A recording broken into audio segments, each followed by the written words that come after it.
Bonjour, everybody. Hi, this is Neshi Lokotz. Welcome to Star Nations Radio Network on Facebook live stream via our partners at Be Live TV. We like our partners from Be Live because we get to do these kind of cool shows this way.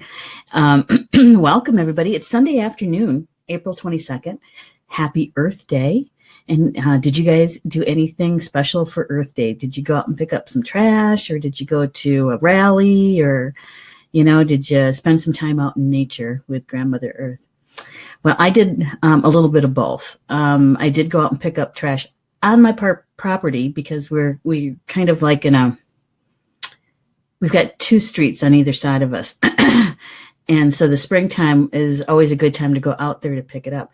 And I have to tell you, we still have snow on the ground. Hopefully it'll be gone today because we're supposed to be hitting like 58 degrees today. Yay!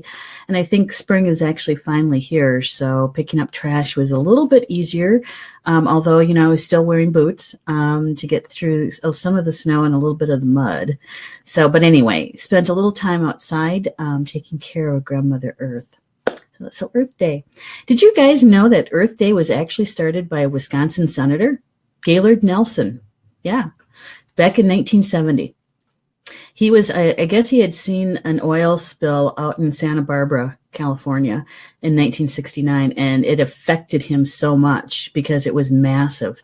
And he came back and he started working on getting this put into motion. And UW-Madison was the lead on the first rally for Earth Day, and back in 1970.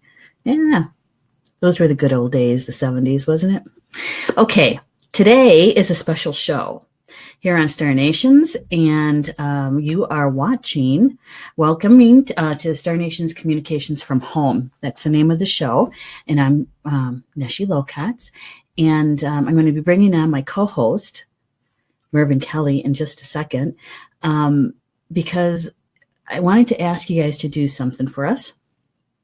Whether you're watching live or if you're watching the video, the recorded show, we'd appreciate it if you could like and share the show for a couple reasons. One is that the topic on this special show is about elderly parents and caring for them. And there are a lot of us who do this. And so there might be some information here that may be useful to somebody who is experiencing that with their parents. And so if you share it, they'll be able to find it a lot easier. The other thing is Facebook is a funny creature. And every time we think we kind of understand it and we get rolling along with it, Facebook changes something and we have to kind of go back to the drawing board a little bit. But we do know that Facebook has something called logarithms.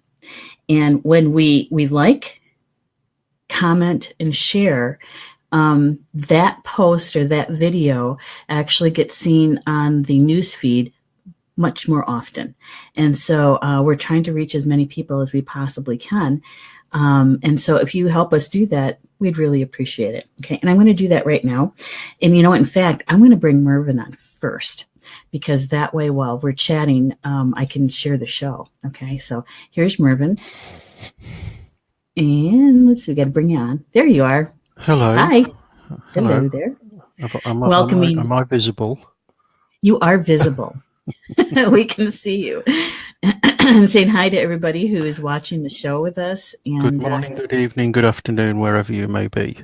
And aren't we all over the spectrum when we do these shows? Because a lot of people might not know it, Mervyn, but you're in England. Yes, the accent gives it away just a tad. Well, you could be in the States and still have. I could, assuming they let me in. You never know. You never know. So, what time is it by you right now? Just after 8 in the evening. PM. Yeah, and I'm just a little after 2 p.m. And so, for those people on the West Coast that are watching us, there's a 2-hour difference from me. So it's just noon there. So when we have shows like this, we're literally covering a lot of time zones. But what I'm going to do, Mervyn, is I'm going to share the show here. And while I'm doing that, if you could share with our audience a little bit about what our topic is. We've talked about this before, and it's about prayer and while we're caring for our elderly parents. And how did we even get to that topic for this show? Well, it was something a little while ago that came along about, I think it was the first show that we did, where you found a prayer for carers to help them see themselves through the day. So it was something that we did talk about, and one of the things we thought we might suggest to everybody, even though there are prayers out there, sometimes the prayers that we find fit perfectly and other times that they don't. Mm-hmm. And we can use those that don't quite fit as a map to create our own. And prayer sometimes has a little bit of a bad rap in many ways. Mm-hmm. I can understand the reasons from certain elements. How do I put this without being disrespectful? Sometimes people think we should pray in a particular way. Other times people think we shouldn't pray at all. It's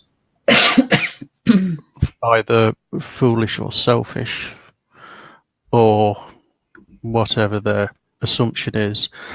And so it does get a little bit of a bad rap, but for me, prayer in and of itself is a good thing, and we need it more than we think we do. Yes. I've gone very dull because the sun's gone behind the clouds. I can get up and go and turn the light on if that will help.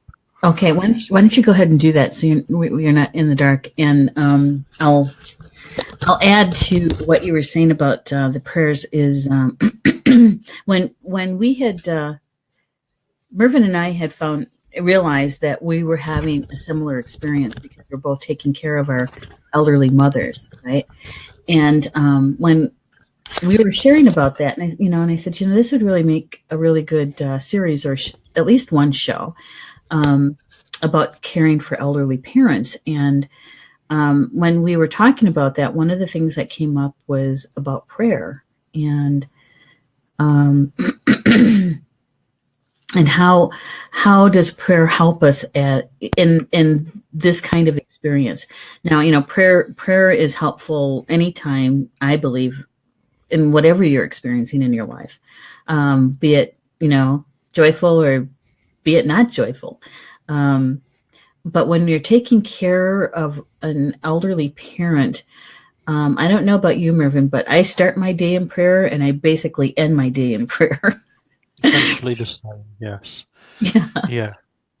Because in the morning, because I get up a little bit. Well, I was getting up before 6, but I kind of changed that a little bit. About not quite 6:30 did I get up, and I try to take a few minutes when I wake up. One is try to figure out what day is it, because all the days are pretty much the same, right? And so once I figure that out, basically, I try to get myself centered and grounded, and then I just say a prayer to my spiritual team and also, to God, to the Creator, about having the courage and the strength to do what needs to get done today, and for that to be done in as much kindness and in a loving way as possible. And at first it was really just to cover my day in general.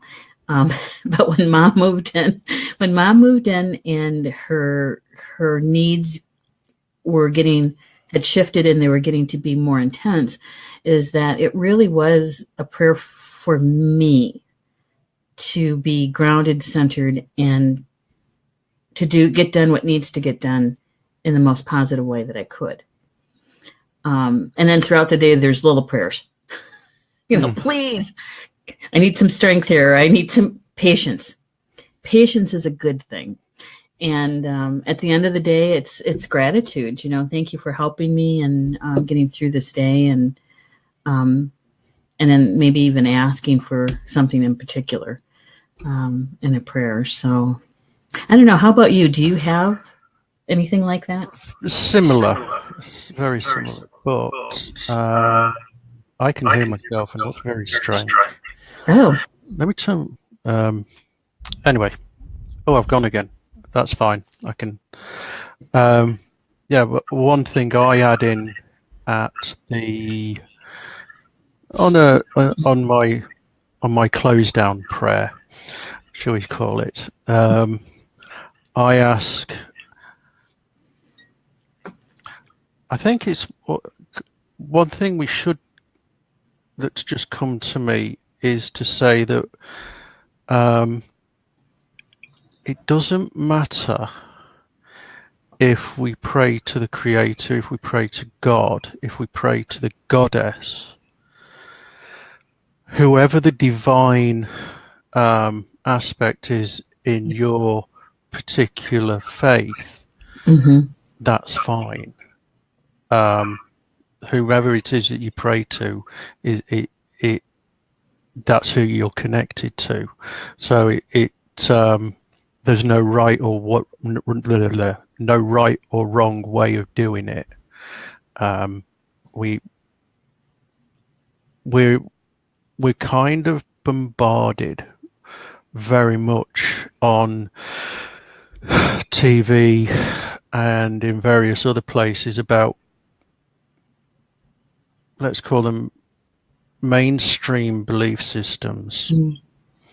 And they pray in a particular way, and this is how it is done, and this is to whom it is you pray. And I strongly believe that we need to avoid that. So whomever it is that it is, that's who it is, and that is perfection. That's all. That's just wanted to pop that in there. Good one. So for me in particular, the spirits that I connect to, and in Druidry there are gods and there are goddesses, and for me in particular, I tend towards connecting with the goddess rather than the gods. And one thing that I do, especially as I'm, like I say, on the close down of the day, is to ask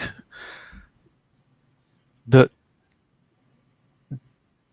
the spirits and the goddess send their healing energies to Mum, so that she can enjoy all aspects of her life as much as possible. So I always put that in there somewhere. And but the rest of it is pretty much is very similar. I think we kind of all ask for the strength to keep going in the way that is needed, but the way that we do it is asking not for ourselves, but so that we can help somebody else. When we pray for ourselves, it's, I don't know, it doesn't quite seem right. Praying for others is the right thing to do, if we pray for ourselves in order to help somebody else, that's good. Mm-hmm. In order for our own, what's the word I'm looking for? Our own Benefit. That was the word. I knew it was in there somewhere. Our own benefit. Then we kind of on more difficult ground. Yeah. Yeah. You know, I think that when we tend to pray most when we're in the most need. Mm-hmm. You know, and I think that's just a human quality. But one of the things that I've learned is that when there's certain ceremonies I even do, you know, and I don't know if you do this for your mom or not, but there's certain ceremonies that I do, like when we give tobacco. I will give tobacco for her to have peace, for her to know that, to feel that she's loved, not just to know it, but to actually feel it, and that she be protected in all ways. Mm-hmm. You know. Yeah. So, you know, there's that kind of prayer with the ceremony, and that is very specific, very intentional prayers, and in a ceremony or a ritual. But there's other times where my prayer may be a little bit more broad. You know, when well, and maybe it's not broad though, because you know what I'm constantly searching for and seeking is support, whether it's from my siblings, or if we finally find the paid person that fits my mom and her needs. Mm-hmm. Yeah. And not my mother fitting them. Yeah, that's a difficult one. You know? Yeah. So that's a prayer. I don't know. There's so many things that we do pray for and about. You know, the last time we had a show, we were talking about oils and you know, ways that we help our parents that may not be really mainstream kind of stuff. Yeah. Alternative therapy. Yeah, or complementary, you know, that kind of complementary. And there's one thing that my mom has always done, and she continues to do, and it doesn't even matter if it's even a prescribed medicine, is that what she's carried over from when she used to go out and harvest her own medicines. Mm-hmm. And now she's using the oils. She will literally hold the bottle of the oil in her hand, and she'll thank the plant and ask the plant for the help before she even uses it. Yeah, and I do that when I'm making the oils up for Mum as well. Right. Ask thank the spirits of the plants from where the oil came, and ask for their healing energies for Mum's benefit. Mm-hmm. Yeah, every time I make up a new batch or trying a new one, mm-hmm. And yeah, when with whatever it is that we're using, having that, even if you don't call it a prayer, even if it's just a thank you that this exists, then that's you get what you need, or you give what you need to give. That mm-hmm. Thanks for this for this substance that is going to be of benefit for mum, you know. But the more you put into it, the better. So it will eventually, if it, I mean, everybody on here is of a similar point of view. We know that, you know, we all are going to be praying in some way or way, shape, or form. So we all kind of understand. But you know, I just needed to throw that little bit in there that some of us don't, you know, and that's okay. It's just that offering of thanks.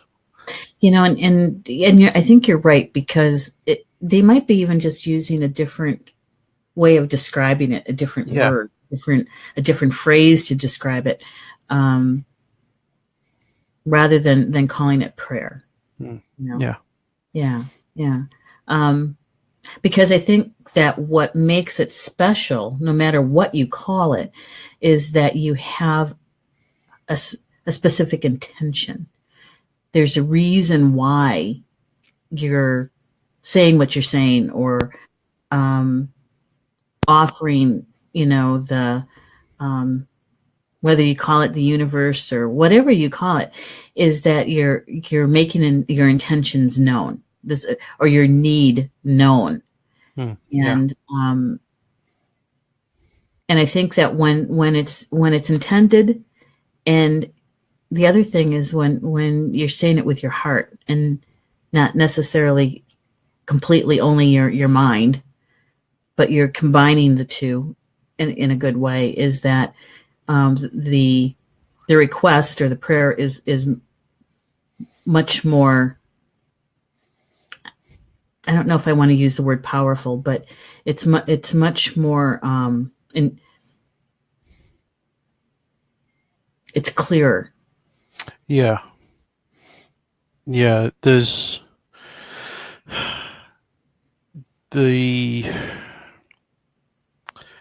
powerful is again a difficult word to use in some ways. It is more powerful, but that's not what you're after.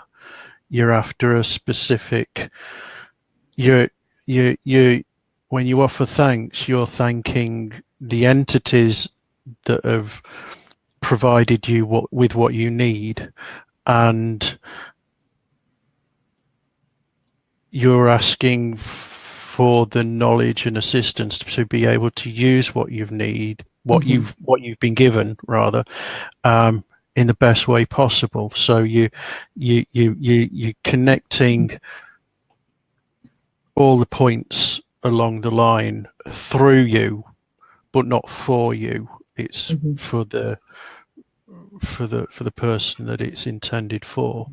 So it's and that line of connection, the energy flows. Yeah, it flows. Yeah, you know, and speaking of flowing, when I think that when you're in that frame of mind or that frame of heart, it is easier to be in the flow. It is easier to take your day more easily. You're not as stressed out. You're not as frustrated. You're not as tired. You know, that you still might be tired, but you don't feel the full effect of it, you know. I don't know. That's what I've noticed anyway, that when I'm centered and balanced and I've said my prayers, my day flows so much smoother. Now, that doesn't mean that we don't have stuff going on. It just means that I'm taking it in stride so much better.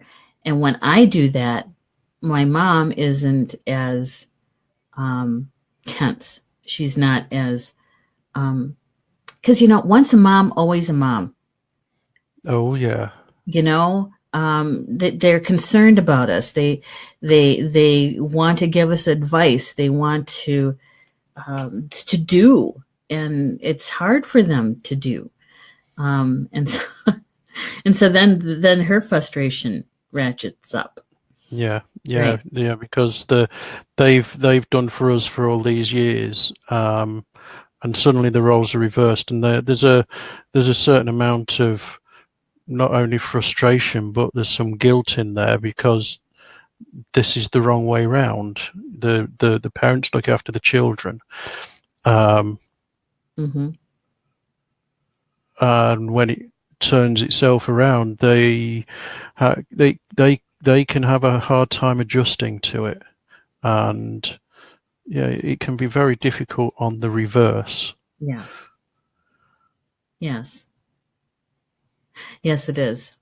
And I don't know what just went through my mind is my mom has a nightly routine, right?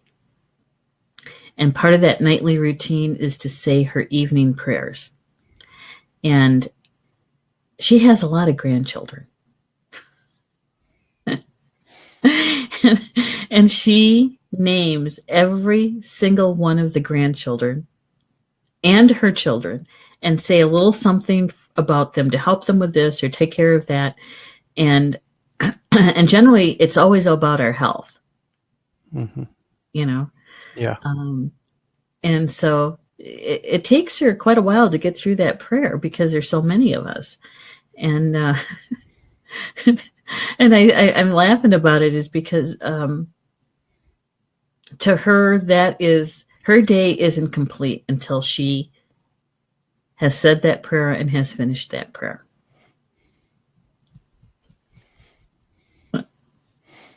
Oh my God. And we just added a new baby to all of that. I think we're up to like 23 or 24 people now. And so, yeah, I think you're beating us on that one, on that score. I think you're beating us. Yeah, I've lost count of how many of that we've got now. You know, children, grandchildren, and great grandchildren.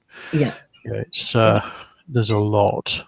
Mm-hmm. There's a lot. Well, she's on like grandchildren, great grandchildren, and great great grandchildren now. Okay. Yeah. Yeah, you win. She wins. She's the winner. Oh my gosh. Well, and there's also another layer to this that I wanted to touch on before we really get down into, that's one of the things that we wanted to help people do is to create their own prayer, right? At least talk about that piece. But there's also another aspect here that I wanted to touch on, and that is one of the other things I do for my mom. And there's prayer and sometimes ceremony involved with this. And,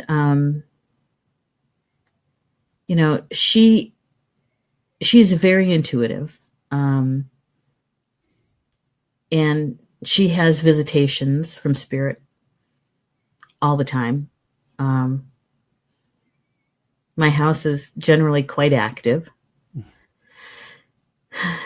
And so there are times when she feels the need to have protection because she doesn't like how some spirit felt or the way they came to her. And so, I end up smudging. And my mom, she's never used white sage. That doesn't grow very well here in Wisconsin. And so Potawatomis, we use cedar. Mm-hmm. And so I've helped her doing clearings like that since I was 13 or 14 years old. And so I'll clear using cedar and saying prayers about that. But more importantly, it's about protection. And letting her know that the protection is in place. And I explained to her how I do that so that she can be more at peace about that. Even though, she and I have had this conversation about, well, there must have been a reason why they came in that way, because that's the only way they can come in is if that they have a message that's important for you. And so trying to find out what scared her about that. Yeah. Why did you have those kinds of feelings? So, it's just not the prayer, it's just not the ceremony, but it's actually sitting down and having a discussion about that. What happened in there? Yeah. So I don't know. Does your mom have visitations? Does she? Do you guys have that kind of things going on at your house too?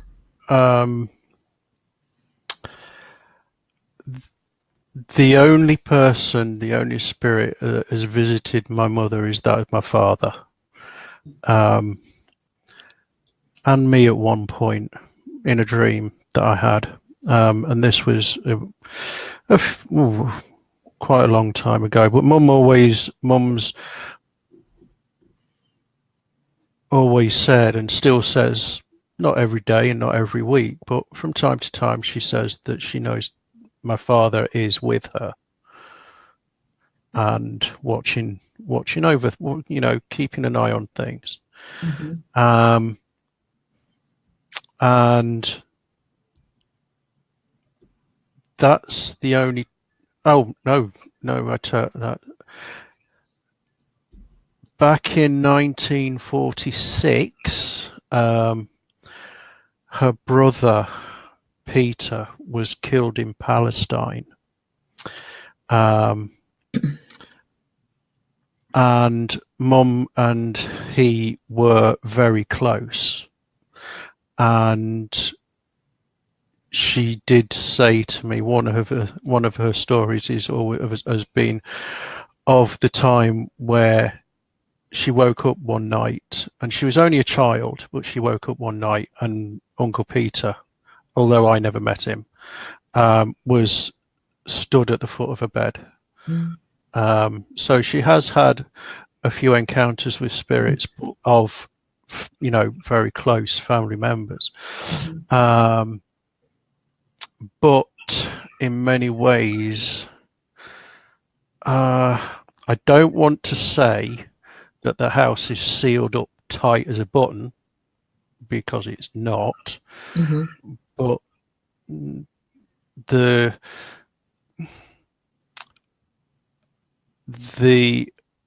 for negative energies and forces that are floating around in the world, I have protected as best I can, as best I know, and the rest I trust to the goddess. Yeah. So, but I think she leaves it to me. She knows the path that I'm on, and she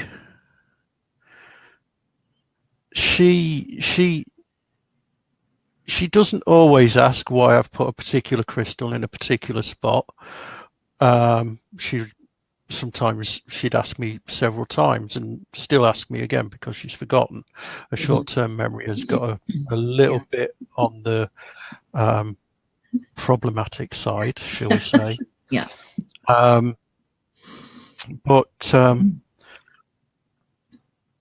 she's quite intuitive with crystals in many ways, because Tracy sent her some to help her with the nerve damage that she's got, from one thing and another. She's got severe nerve damage, and the pain from that has been, fairly horrific. But I gave her this little bag of crystals from Tracy, and she just used them as if she'd used them all her life. And often when new stones come in, shall we say, that she gets her pick, and she always picks the one that she needs. So, that we do have that. Mhm. So there's elements of what you're saying, but in a slightly different way Mhm. for our particular situation. Yeah. But Yeah.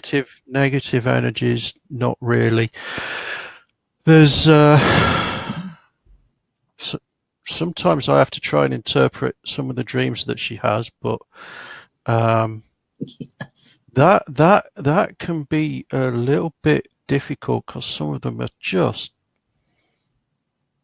odd, Yeah. beyond belief. Yeah. Yeah. Yeah. So That's actually one of my favorite things to do with my mom is the dream time stuff because my family's always done that ever since we were kids. Tony is a good friend of mine. She's in the house. She says it's hard for them parents to give up their independence. God bless you both for being such caring and compassionate caregivers for your moms. But make sure you take time and take care of you too, so you don't burn out. Yeah, that's true. I mean, we're very, very cognizant about that, very aware of that, because if we burn out,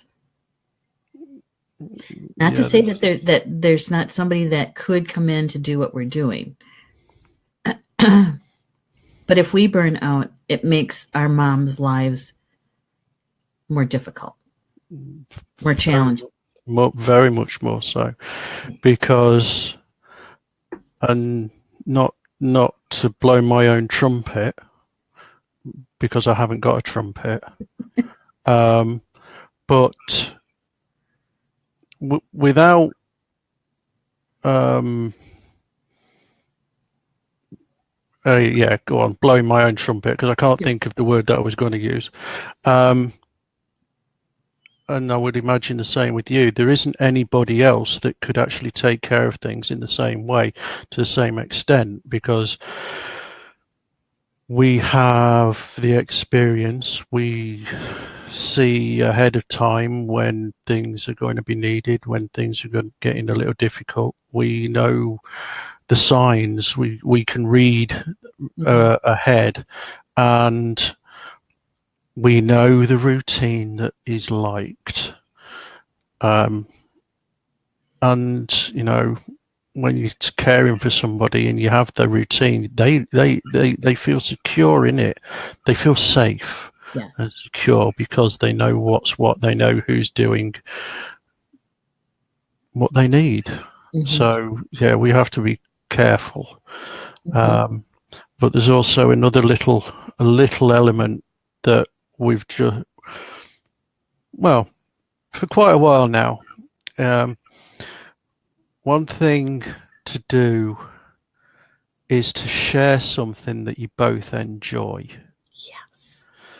And now with me and Mum, it's a little bit difficult because she can't get out hardly anymore. Mm-hmm. When she can get out, she likes to be social. She likes the bingo. She's got a particular group of people. The senior people down in the village. So she's got a little bit of social life when she can manage it. Mm-hmm. But we're very different people in lots of different ways. So finding an element of something that I can share with her, that we're both in the same room together at the same time. We've found a couple of TV shows that Yeah. we can both appreciate. One of them is Forged in Fire. One of my favorites. Yeah, I love that show. The thing about knives. I found that and I showed it to Mum once, and she was just fascinated with it. I get it. Um, and she generally picks the person who wins as well. She be right at the beginning of the show. She says he's the winner, and she's always right. Mm-hmm. Always. That's one of them. And the other one is Mountain Men. Now, I've only seen that maybe once or twice. And I know one of the men, I read a book about one of the men on there, Eustace. Eustace. She loves Eustace. She's got it. I got to give you a title of a book because it's all about Eustace. Yeah. Yeah. She loves Eustace. Does him. Does she read much? She reads all the time. All right. I'll give you the title of the book and hopefully you can get it for her because it's a good book. It's all about Eustace. I will look for that, definitely. Yeah. Well, good there's a birthday present. Oh, gosh. No, I totally agree with you. Is that there's if you can find just something that's in common. Now, Mom watches TV all day long, but the kinds of things that she watches, I have really no interest in. Politics, baseball. Now, she is a romantic. She likes watching Hallmark movies.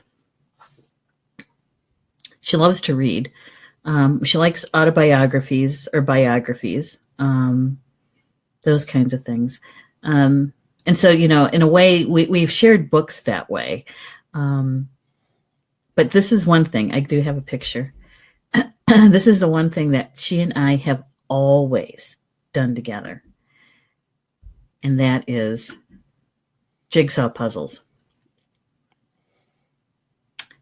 Yeah. She treats it like it's a job. She clocks in at 8, clocks out at 12:30 for lunch, and back in again, and then back in again, from 1 until about 3. And we do at least one a year, sometimes 2. And they're not small. They're anywhere between 2,000 to 4,000 pieces. So it could take us a good month or more to finish. Mm-hmm. Yeah. And with Star Nations, it takes a good chunk of my time too. And so I'll go in and work on it with her, I don't know, maybe an hour or so at a time. And then I go back to work. And then when I take a break, I'll come back out and we'll work on the jigsaw puzzle. Because she's still working. She's working on it all the way through. But I actually have to go and do Star Nation stuff and then come back, get a cup of tea, sit down, and we work on the puzzle together. There's some conversation, but not a lot. A lot of times she'll ask me, who chose this one again? It's hard. Yeah, that's funny because there's 2 jigsaw puzzles that I've been searching eBay for years. We have two, and they're both framed. I did find another. Now, which one did I find? 1, 2. I believe I found. Okay, so the story goes like this. Back in the 60s, my dad used to take some excursions from time to time, going off, taking photographs. At one time, he was working down at Clacton, I believe. He was working on one of the Butlins sites. It's a resort thing we've got over here. Anyway, so, and Mum, the rest of the family, this was before I was born, but Mum and the rest of the family were still in Manchester. Dad worked around the country. Anyway, one time he went to, the season was finishing and he was, shortly going to go, come back home. And he called Mum one day and he said, do you mind if I go down south and take some photographs before I come home? And Mum says, no, that's fine. Then a couple of weeks later, she gets a postcard from Istanbul, which was a little bit further south than she was expecting. But anyway, but one of the photographs that he took was sold to a jigsaw company, which was of the Blue Mosque in Istanbul, and we've got the jigsaw. Mum's got it on her bedroom wall, and for years I was searching for another one, Yeah. or however many I could find, and I did find one. And I'm still looking. I'm going to continue the search until I find as many as I can. But there's another one. There's one of Lake Bled in, which was the former Yugoslavia. That was another one, because he wasn't supposed to go into Eastern Europe. I know that much. So yeah, there's one of Lake Bled and one of the Blue Mosque in Istanbul, and I found a Blue Mosque and 2 Lake Bled so far. Wow. So but the search continues. Okay, so when you get them, do you actually put them together, or are they like keepsakes? They're just keepsakes. Yeah, they're just keepsakes. I don't know if they're complete. They've told me they're complete. I'm just going to trust that they are, and I'm leaving them alone. We have the 2 on the wall, and that's enough. Oh. So, well, that's one that, I mean, if I didn't have to work, we would be doing jigsaw puzzles all the time, because, and we both have this thing about I have to work on it upside down, because it's hard for Mom to reach across, right? And so she gets to work on it, so she's facing it, and I have to work on it upside down. And she always tells me, "What's taking you so long?" It's like, well, I'm doing everything backwards. I have to look at it upside down. And here's another picture. Let's see if I can get this one up. This is the other thing that she does quite often. She still does embroidery, but this is the other thing she does. She still does beadwork, and she likes to make necklaces now, because they're so much easier than doing a full-fledged pattern. And so she just finished these last month. That's spectacular. Yeah. She has much more patience than I do. Much more patience for beadwork. But, the thing is that when she starts a project, it's a we project, because as much as she and she really is as independent as she can be, she still needs help. She needs help to get certain boxes or containers of beads down and out at waist level, so that she can look through them. And so there's certain things that I have to help her with in order for her to do a project. I don't schedule the projects, really. I'm not a cruise director. If she wants to do a project and she needs help, and we've had this discussion, is that all she has to do is ask me, and I will get down whatever she needs to get down, or to get out of storage for her, or run to the store to get something for her. But she has to let me know so I can do that for her. I'm not going to plan it for her. As far as the puzzles go, she knows that we will do it somewhere between Christmas and New Year's. Yeah, we'll get it started, and however long it takes us to get it completed. Yeah. So. And then what happens to the puzzle once it's completed? It gets put back in the box. I don't glue them together. I don't hang them up. Yep. So I know I leave them up though intact for about a couple of weeks. And then I take them down before they start collecting a lot of dust and that kind of stuff. So that and we work in her sitting room, and depending on when and we have respite when my brothers come in to do that. Sometimes one of my brothers sleeps on the pull-out couch in her her sitting room. And so we have to, if we can't work on a puzzle during that time frame because there's no room for it. See, but who has to plan that? I do. I don't know.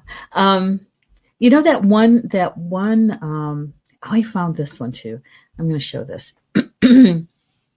I had posted this for Star Nations quite some time ago on Instagram. And it says, it's important to take breaks from the fast pace of our lives and turn our attention to the quiet place where spirit dwells. And when I was getting prepped for the show, I have to say, when I ran across that, it kind of reminded me of what we do. Yeah. Because it might not be, you know, like half a day or a couple hours. Sometimes it's just a few minutes where we literally slow down and find that quiet place. Yeah, and that's an important part of everything, really, because we can get so caught up in everything that we have to be doing. The whole routine, work, the next thing, listening out for mom, and everything else that we can ease. That does, speaking from experience, does slide quite easily and often and regularly. I do catch myself after a while and just, you know, find a moment, and yeah, it helps so much. You know, we've got to keep that connection with spirit as strong as possible. Yeah. Otherwise, you know, we can easily stumble. Absolutely. And this, to me, this isn't about prayer. This is about listening. This is about connecting with spirit. Yeah. And being quiet, being still. It's not necessarily asking for anything, or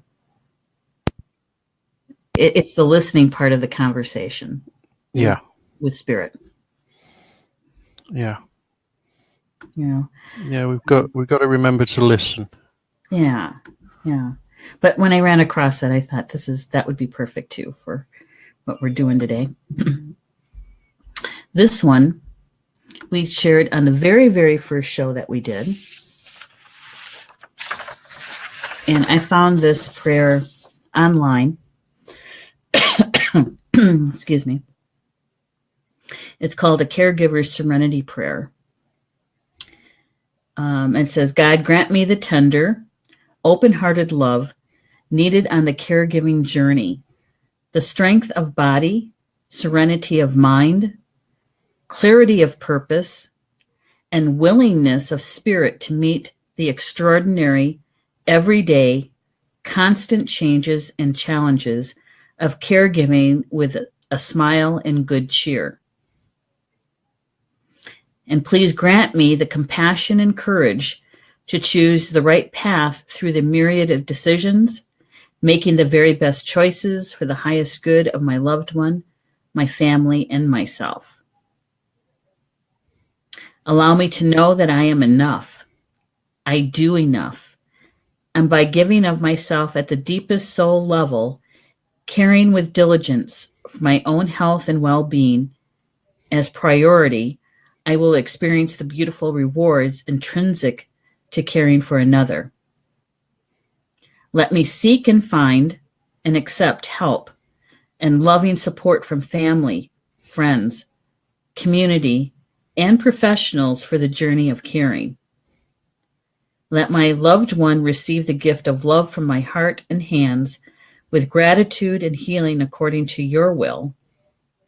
Bless the hands, hearts, and spirits of both giver and receiver in your circle of light and life, and keep us filled with gratitude and grace each day. Amen. It's been a while since I looked at that one.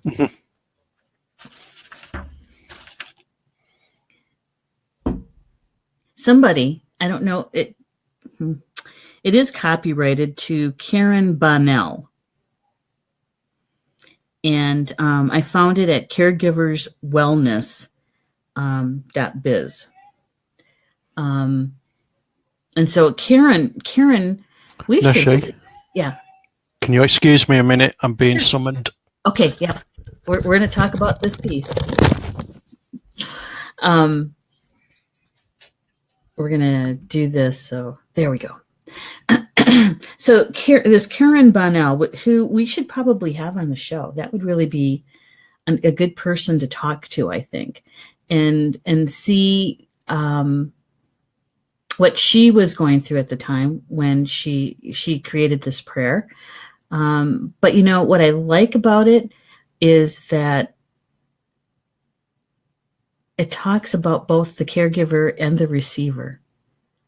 And the one part in there that I think that is most useful in my situation, okay, is that when it states that, it says, let me seek, find, and accept help and loving support from family, friends, community, and professionals for the journey of caring. Sometimes that is a little bit of a sticking point because one, it's hard sometimes to find paid help anyway, that's responsible enough to even make it here on time.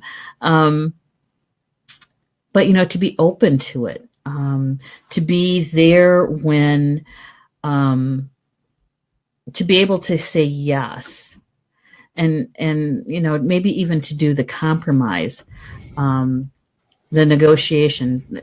Sometimes that's hard for me to do because, you know, I've already done all of this, and, you know, you think that they would be able to be here when it fits, right? But I was just talking about the prayer, Mervyn, about the one back. Good. Is she okay? Yeah, it's all good. Everything's fine. Good. I was just saying that in that whole prayer that this Karen person has created, the one piece that I find that fits me is the part about accepting and loving support from family, friends, community, and professionals. Is that it's hard to find, and so when it becomes available, I'm very grateful for it. But on the other hand, I've worked really hard just to get that. Yeah. You know. Yeah. And so it's that one part of the prayer that really hit home for me, that to be open, to be more open to it. And I have to say that, and I don't know if you find this, is as much as I want more help, it also disturbs the routine. Yeah. The routine goes out the window because it just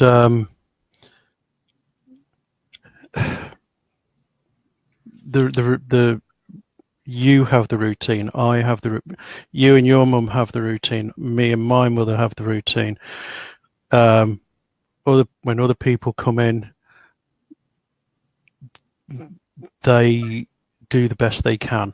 Yes. Yep. Yeah. And it does take a few days just to get back into the routine. Yeah. Because part of it is part of it is common sense stuff, is that they don't know where things go in the kitchen.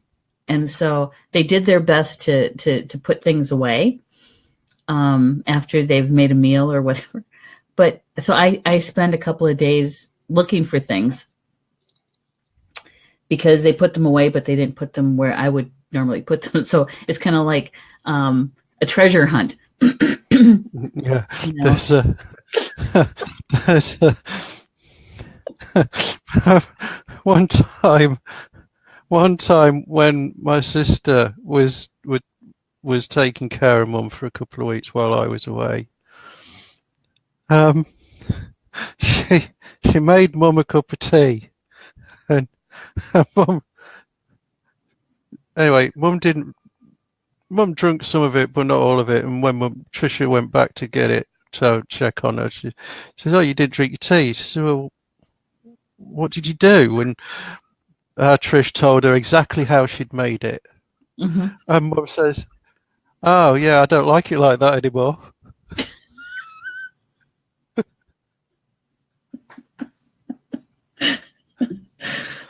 I like it this way now." Oh my gosh. It's like I said, sometimes you just have to laugh at it because it is, if you don't find the humor in it, Yeah. then Oh, you're stuck with the other piece, and you don't yeah, want that. but sometimes, then there's the frustration of the people that have stepped in a little bit because Mm-hmm. they're always getting the same comment. Well, Mervyn doesn't do it like way. Mervyn does it like this. Uh-huh. You know, there's a lot of that goes on as well. So, yeah, in I would like to say that I felt sorry for them when they do take over in that with that bit, but I can't because it makes me laugh. I just find it funny, you know. Oh dear. Yes. Yes, and I'm sure my brothers don't particularly care to hear, well, your sister, every time they turn around. I'm sure that they're not happy with that either. But this prayer, I think, is really if you're new to caregiving, or you've kind of been looking for a resource for a prayer, this, I think, at least can get you started. And I'm sure that you can pick out the pieces that are more meaningful to you, right? And use them in your own prayer. Yeah, absolutely. Adapt whatever is. Mm-hmm. Find what works and adapt what doesn't. And Right. even if it's as simple as, please help me do this well. Mm-hmm. You know, to start off with, that's all you need, and you can build on it. You don't have to. Any prayer doesn't have. You can write it down and chisel it in stone. Doesn't mean to say you don't have to change it as you change, as the situation changes. Mm-hmm. Prayers evolve and change over the time, like everything else does. Yeah. And that's because that evolution also goes along with um, the person that you're caring for, and how their life is evolving or de-evolving, really. Because, for instance, when my mom first moved in, she was more than just a little independent. I mean, she was still doing her laundry. She was still able to get her own breakfast and lunch. She was able to make her bed. And over the years, it has one thing has dropped off, and then another has dropped off, or parts of them have, and and so as things change, and her needing more assistance with things, the prayers changed. They evolved too, because they were more pertinent to what we were going through now, rather than what we were going through in 2012. Yeah,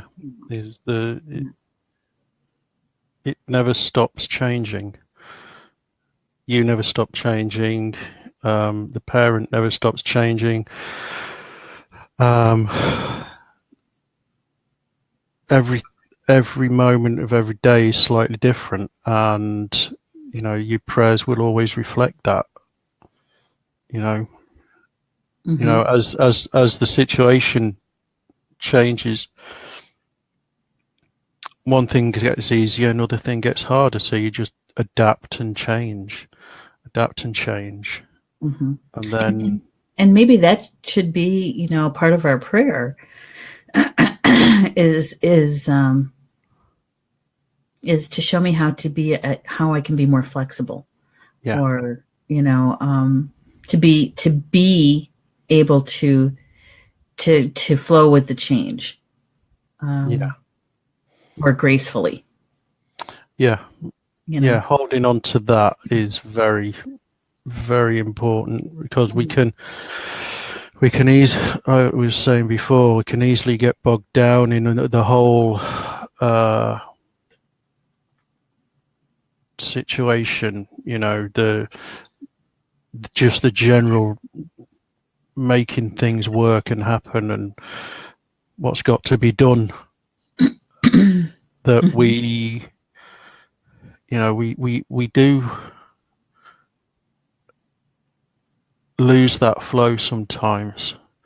Not permanently. We always get it back. We always find a way back. But trying to keeping hold of it as long as possible Right. is important. Yeah. But don't not getting bent out of shape with ourselves when we do. You know, we're human. We will lose the plot sometimes. Yes. And I think that what what we're doing, not everybody does. There's a certain characteristic, a certain way of being that we answered a call to do. Yeah, Now, that doesn't, like you said, we're still human. And in many times, we have lessons that are tucked into all of this too for ourselves. It's not a one-way street, right? no, it's not. Definitely not.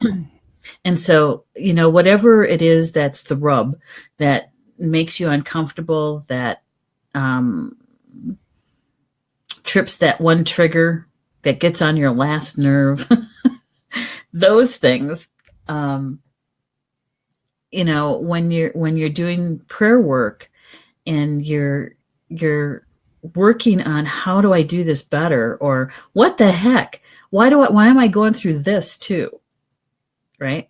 Yeah, Is that you can only take care of your own stuff. You can't do someone else's part of that lesson. You can only deal with what's on your side of the street. And so many times that prayer can be about, help me see this with clarity. What am I supposed to learn here? And be willing to do the learning, um, and ask for guidance. Ask, how can I do this with as much grace as possible? yeah, You yeah. know, Uh, There's nothing else I can say to that. That's as it's what we need to do. We do what we do. We just need that help to do it in the best way that we can. mm-hmm, mm-hmm. Just knowing that we will get tired and snappy and just why at times. Yes. Um,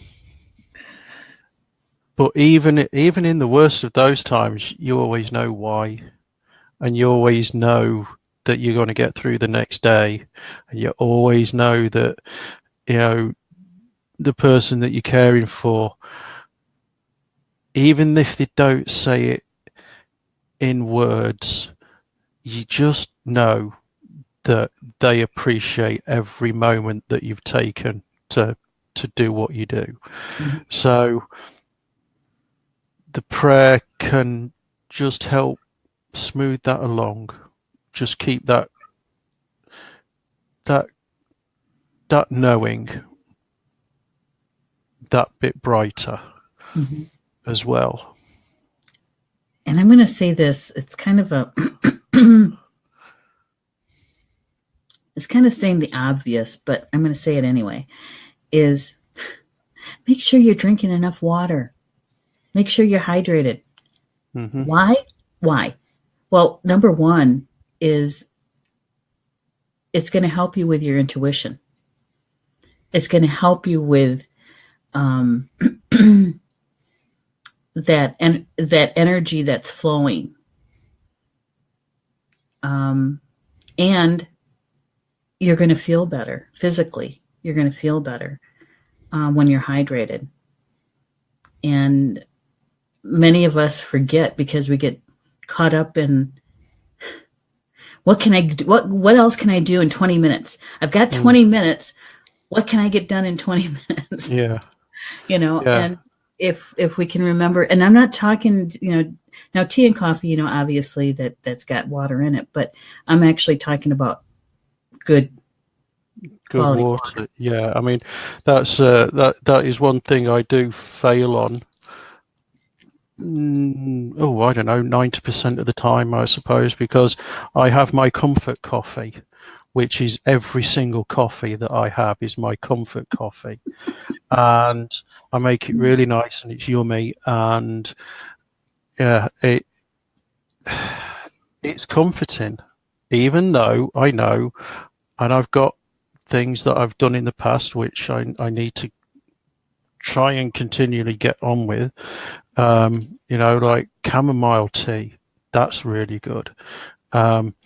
Water, just plain water, or if you add in natural ingredients, like they've got another one which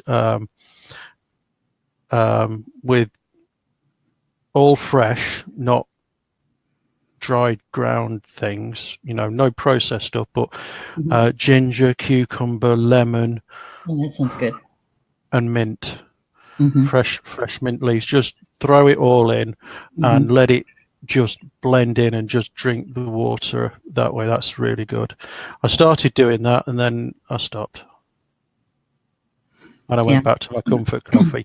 And I know the reason why I go back to my comfort coffee is because it's quick, it's easy, and it just gives me that little bit of a boost. It's that instant boost.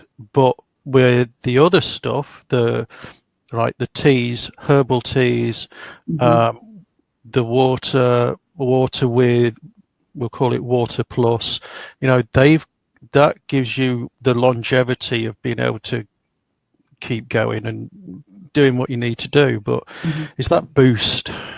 I know what my failing is. It's that boost. I constantly need that boost because it's called lazy. Sometimes I get lazy. That's the thing. I get lazy with myself because I concentrate on other things or other people. Did you we hear get lazy with ourselves. I get lazy with myself. Did you hear what I said? I said it's an addiction. Oh yeah, I'm quite well aware of that. But what there's also something that you can do with your water, and when you're using the natural, plants, the mint and the lemon and those kinds of things, that's all great.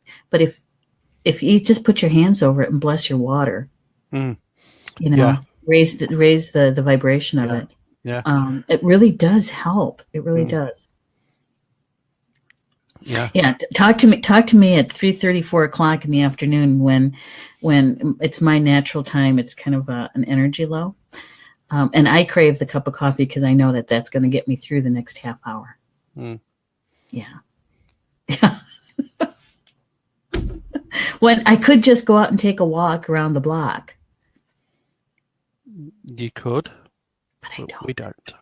But I don't. But I don't. So let's see. I can check the time here. It's 3:15. That'd be what, 9:15. 9:15 for you? Let's talk just a little bit about, for those people who, how do you put together a prayer? I mean, if they're looking at just what are the components that I need to have, there's some people who kind of need a template. Okay. And they can color it in the way they want to. But if we could maybe make a suggestion for a template. Well, firstly, who are you connecting with? Are you connecting with the universe, the goddess, God, the spirit? Whoever you connect with, that's step one. And you call to those. Step two for me would be thanking for my normal routine is to be thankful for the gifts and blessings that I've been given that day.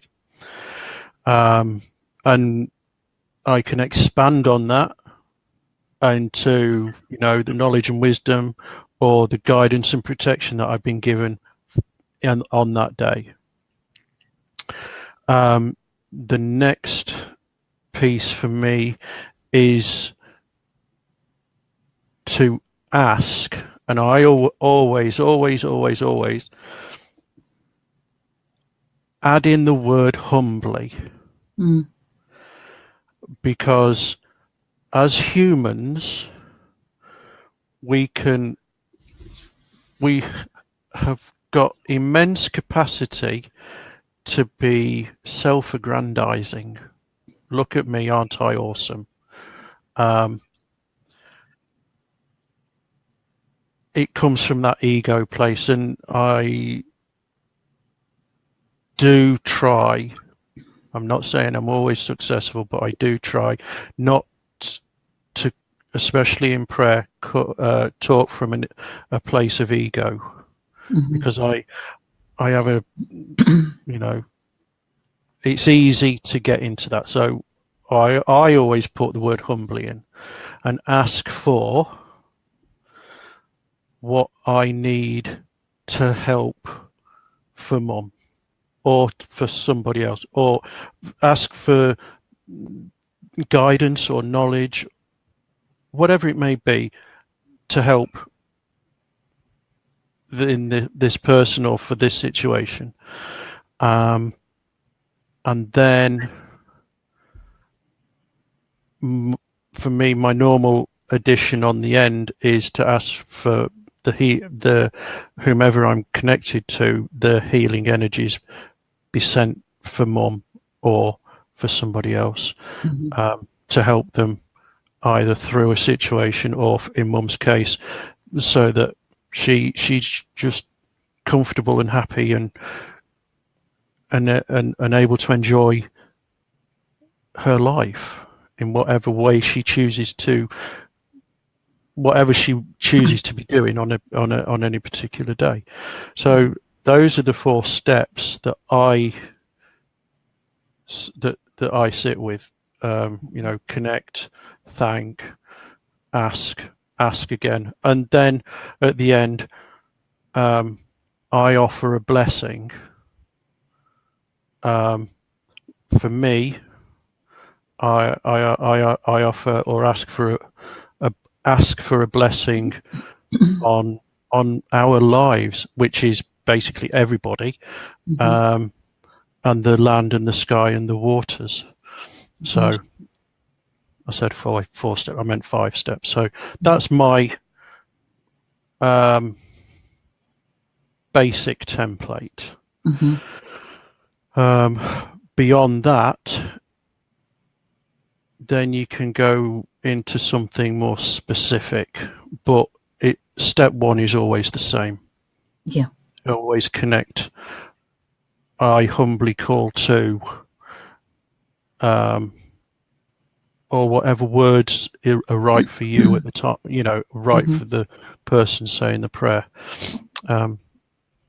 So words are important in one way, but not important in another. Language is important more than words, or words more important than language. That changes from day to day. You know, how we say something can be is just as important as what we say. Yeah. But sometimes the right word, we might not have that right, perfect, exact word at that moment in time. So you just slot in the best one you can think of at the time and just know that they understand what we're trying to say more than we do normally. So Yeah. Yeah. Yeah. The beginning is connecting, and for me, it's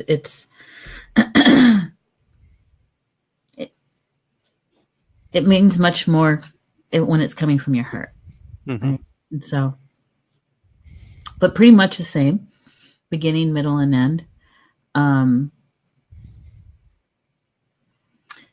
it depends. It depends if it's just, in the moment, it's a prayer. I need help with, being calmer. It's like, take those breaths, get calm as you can. It's like, all right, show me how I can be kinder with this. That I want to be kinder. So how do I do that? And so that could be in the moment. When there's something really, really specific and it's been on my mind for days, what I'll do is I'll do a tobacco ceremony for it. And so that's very specific. That's very, giving tobacco to basically the entire universe, basically everybody in it, and making the statement of, my need or the intention, what I'm asking for. And then being grateful. I am grateful for this time with my mom. And, but I would like it to be more peaceful. I would like it to be such and such. And then the ending of it is, with gratitude, that, and in a loving way, I'm asking for this. And,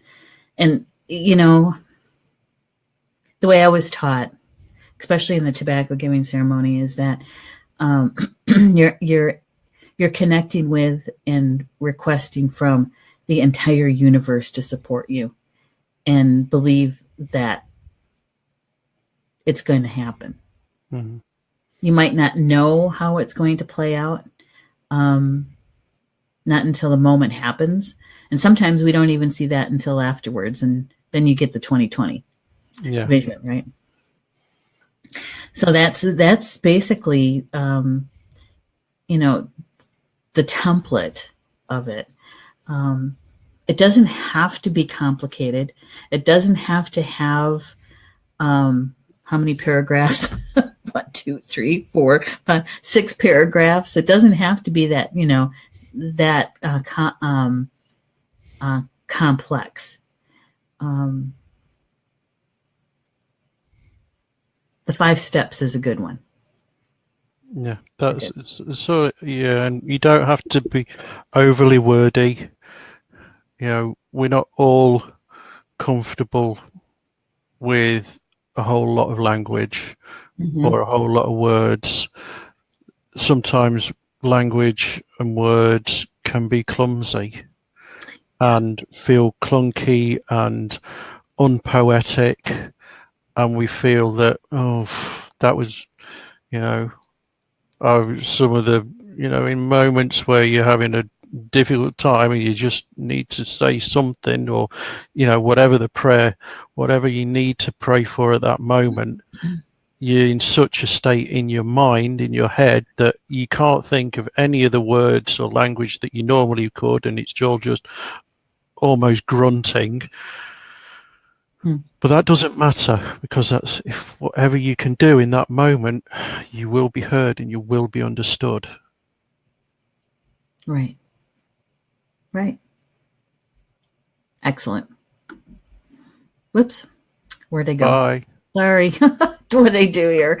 I'm trying to take the names off from there. I clicked the wrong buttons.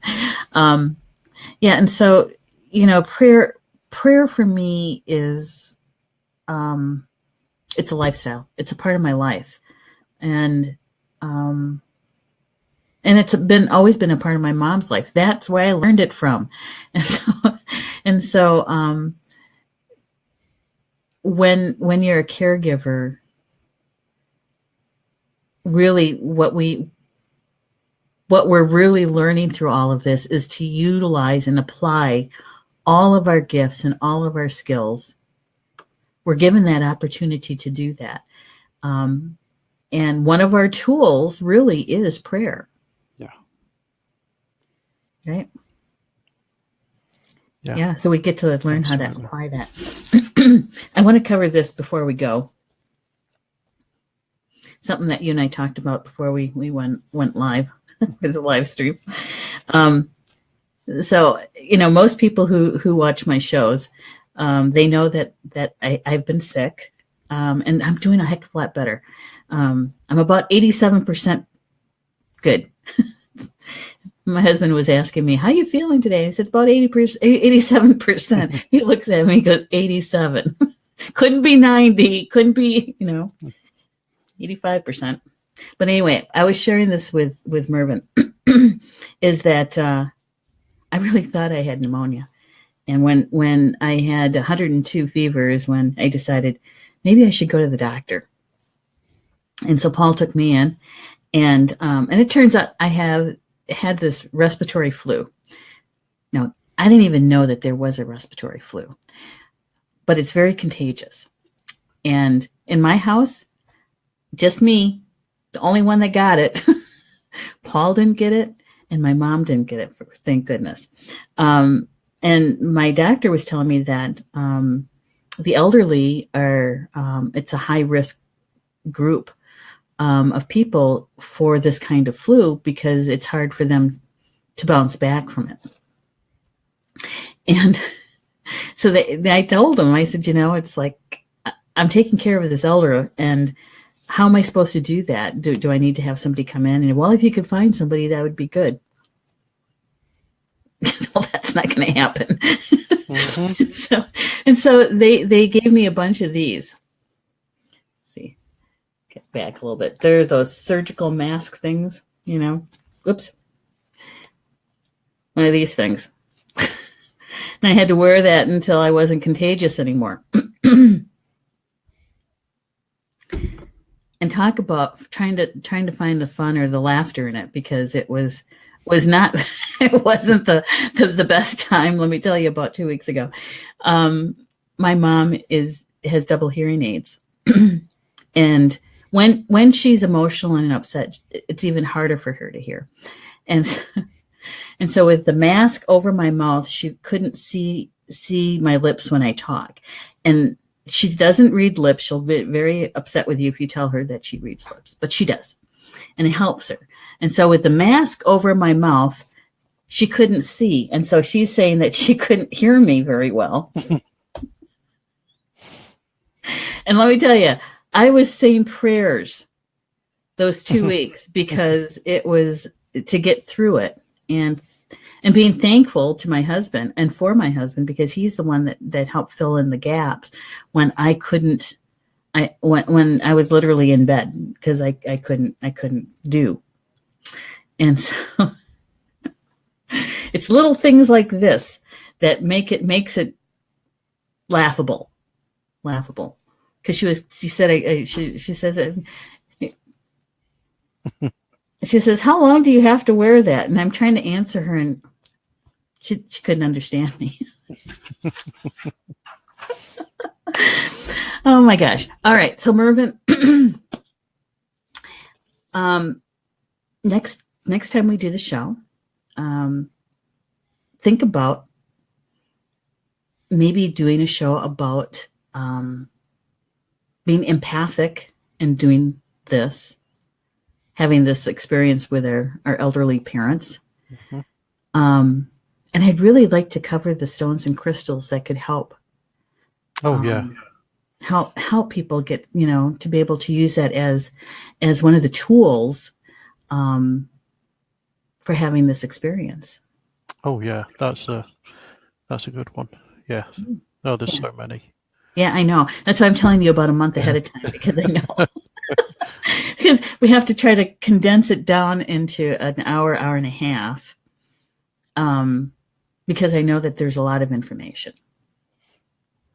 Okay. So we'll work on that. Okay, my brain's working now. Yes. I can hear the gears grinding. See, you need more hydration. All right. Well, it's it is 3:30 here, 9:30 by you, and so thank you so much for taking the time. It's my pleasure. Thank you for having me and sharing your knowledge and your experience, your wisdom with us. No, it's my pleasure. Thank you for everything, for everything that you've given us, for all yours.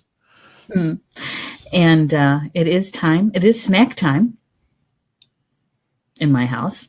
Then I have to go and get Mom her snack. So okay. Yeah. Well, yes, I'm sure I speak for everybody in saying everybody's best wishes towards her. Yeah, and to your mom too. Thank you very much. Yeah. And so with that, everybody, thank you for being with us. And we'll see you next month for this special show, Caring for Elderly Parents.